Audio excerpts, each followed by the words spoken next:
Even after Frontiers and the horrors of the end, with its certain return in future titles, have no fear, for Amy Rose is here, and better than ever. I really appreciate how her character has grown, both in the games and the comics. It's not too hard to see where she's going. The use of her tarot cards are an expansion of her skill set that's quite magnificent, frankly.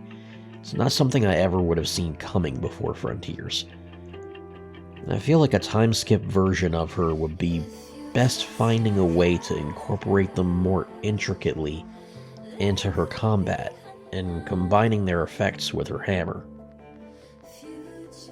Figuring out how to do that took a little research into the publicized and sold version of her tarot deck, which apparently has renamed all the cards to suit her world, but still has 4 main suits: pages, knights, queens, kings, and all the major arcana.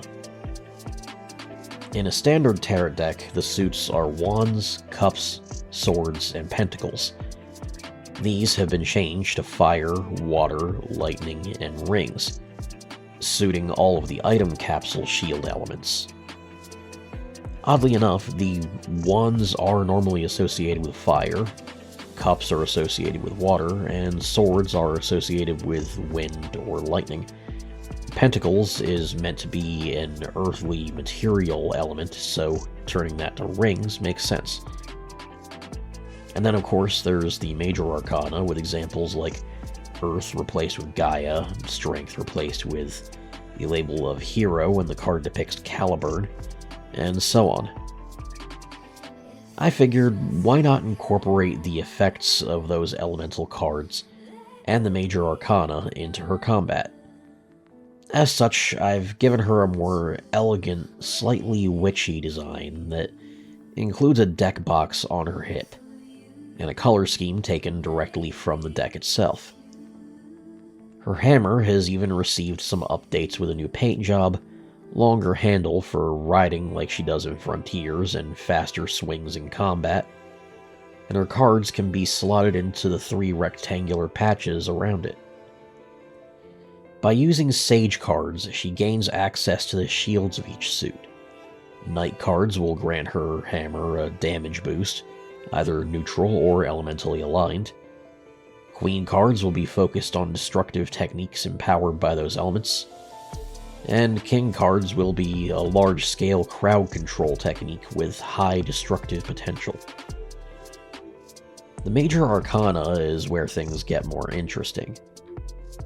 I see this all working off the Frontiers skill tree system, where she needs to level up her access to her deck to handle higher tier cards and their effects, and the major arcana will be the hardest to unlock. Especially the Chaos card, as it's the death equivalent. It's frankly only meant to be a sign that it's time for her to tap into power she's been largely denied for this entire series.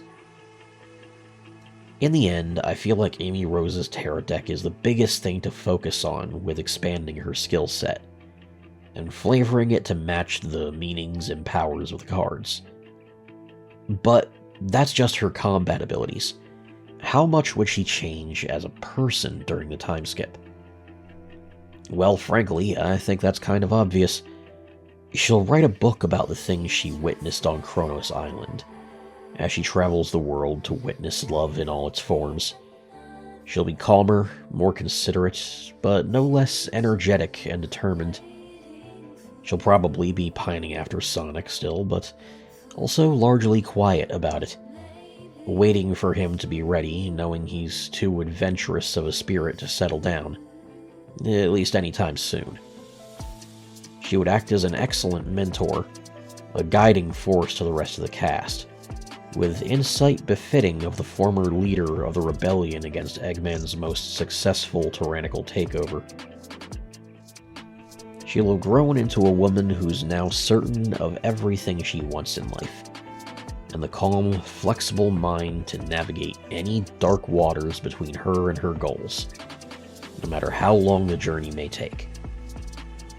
No matter the obstacle, she'll have a way to either surpass, circumvent, or crush it. The jack of all trades she's always been, but now on a higher scale and in her own unique way. Well, that's enough rambling on Amy for now. Next up, it's time to hop and fly over to a passionate young girl who seems far too determined to not turn out to be a hero in her own right, who's raised a couple more of her own over the years. This is the Envoy of Kairos, signing out. I'll see you all next week for another speed paint.